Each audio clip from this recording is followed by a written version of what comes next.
8h23 sur Europe, un très bon début de journée avec Dimitri Pavlenko. C'est l'heure de retrouver Laurent Tessier. Bonjour Laurent. Bonjour à tous. Dans le Pas-de-Calais, vendredi, Matteo, 9 ans, a été roué de coups lors d'un tournoi de football. 9 ans, Matteo joue au club de l'AS au Chili-Mines. Il participait à un tournoi de football à Vendin-le-Vieil dans le Pas-de-Calais le 8 mai. C'est la période des tournois avec les jours fériés. Et juste après la finale, il s'est fait lyncher, passé à tabac par 5 garçons du même âge de l'équipe adverse, Creil. Il a reçu plusieurs coups de pied à la tête, au corps. Julien Bory, le président de l'AS au Chili-Mines, a pris la parole hier matin sur Europe 1 dans l'émission Elliott de Valez-vous. D'un seul coup, sur un attroupement, il y a une bousculade. Matteo est bousculé, il rend la bousculade et le joueur est mis au sol et il prend des coups. Ça a duré une quinzaine de secondes, mais c'était très violent. L'ultra-violence chez des enfants de 9, 10, 11 ans. Et ce qui est fou aussi dans cette histoire, c'est qu'un éducateur de Creil était à proximité et il n'a pas voulu donner l'identité ensuite des jeunes garçons agresseurs. Matteo a dû être évacué, hospitalisé pour des examens. Une vidéo le montre sur un brancard, entré dans un camion de pompiers sous les applaudissements de ses camarades du club et d'autres enfants. Un simple tournoi de football de gamins termine dans l'ultra-violence. Ce qui est dingue, c'est aussi la réaction du club de Creil quelques minutes après le lynchage de Matteo. Vous aviez le camion de pompiers qui arrive pour venir chercher le petit Matteo. Eux étaient derrière en train de célébrer leur victoire au tournoi en faisant des selfies avec la coupe. Aucun sens moral et fair play.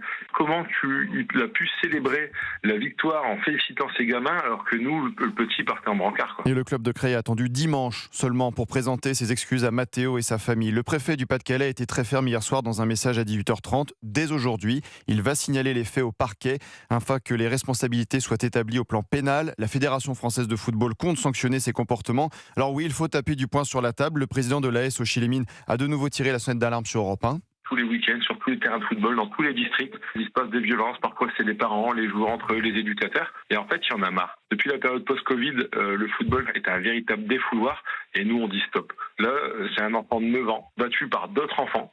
C'est un degré de violence qui est jamais vu. Toujours aucun message ce matin de la ministre des Sports, Marina Ferrari. Le maire et les filles de Creil a lui jugé irresponsable les élus qui ont relayé l'histoire. Eh bien si, il faut parler de ce garçon de 9 ans lynché sur un terrain de foot. Demain, ça pourrait être votre fils. Alors Matteo va mieux, il est sorti de l'hôpital vendredi soir, il a joué samedi. Bonjour à tous, merci pour vos gentils messages.